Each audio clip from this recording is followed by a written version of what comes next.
introduce it? You go ahead. No, you go ahead. No, you after you. I insist. I insist. I insist. He insists, he says. He insists. Been insisted. It's time for questions and answers. If you have any questions you want to ask us, have an interesting topic that you want to pitch, or want to be part of the show, send us an email at bastardsgamingnetwork@gmail.com or message us on the Bastards of Gaming Facebook group.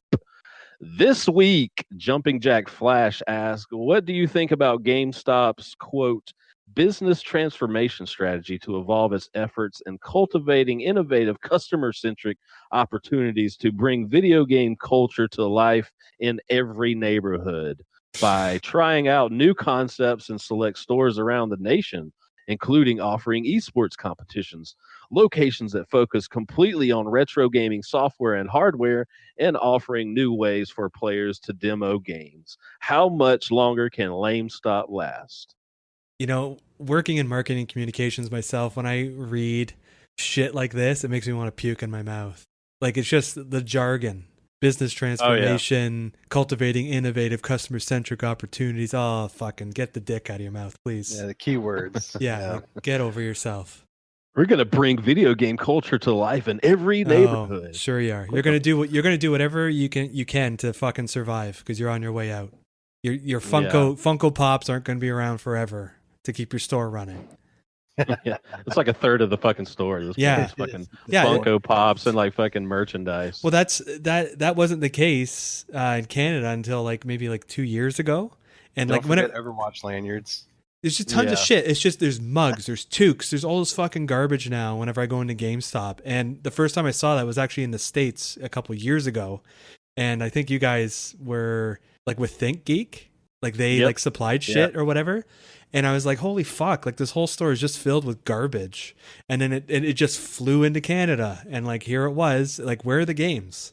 Oh, there's one wall dedicated to it. But now we got t-shirts and all this other horse shit that I don't even know who the fuck buys.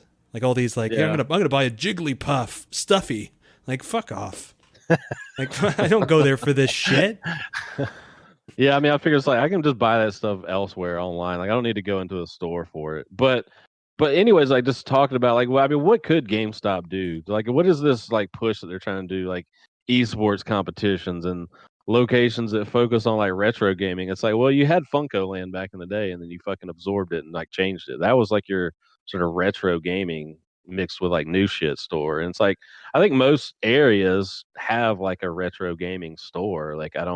They started taking in doing retro shit on the low key a while back, so it's not totally new, but I don't know. I could understand how there would be certain segments of the population of the United States and Canada where maybe a certain type of store would work better than others, but I just don't really. This doesn't tell me anything, and it does, what does it fucking mean? What would they really do to bring people in? You know, there's already other stores doing it. There's already retro stores run by people who actually love video games, doing this stuff. It's not some corporate fucking schmuck who gives two shits about video games trying to reap as much money from the retro market as possible, or trying to put an esports together. What is it going to do with esports? What does that do for GameStop sales?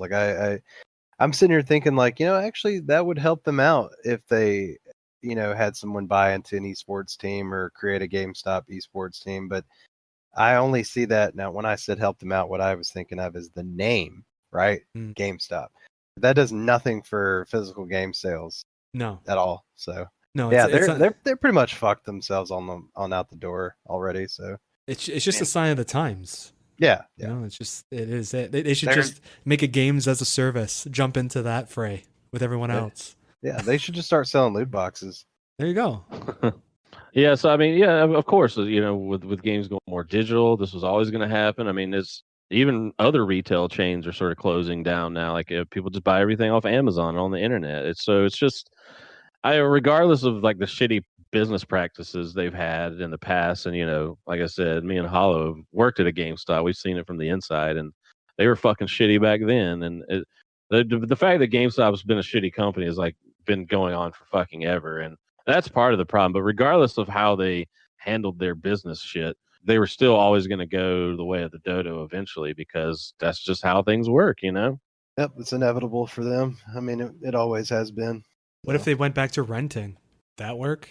Yeah, I mean, I would like that. I mean, that would be a cool thing if you could. It seemed like they were trying to experiment with that last year, and then they shut that fucking program down so goddamn fast. Where you could like, they tried to have some incentive where you could like basically rent games. Like you would pay so much a month, and you would have access to like used games. You could bring them in and trade them out and stuff like that. And they were trying to do that, but whatever it was that like people were already like figuring out ways to like game the system and like some about because they're GameStop's computers run on this like old ass fucking DOS program or some shit. And so whatever it was they introduced to like make this program happen, just like fucked their entire system. And I guess they just said, fuck it, we're not doing this. So which like that was the only time when I was like, okay, maybe GameStop will be fucking useful again because I can basically use it as like a rental place. And I don't know, it's just like they any like good program they could possibly have, they just fuck it up, you know? They could have given us the Blockbuster nostalgia, but they shit in it. So Yeah,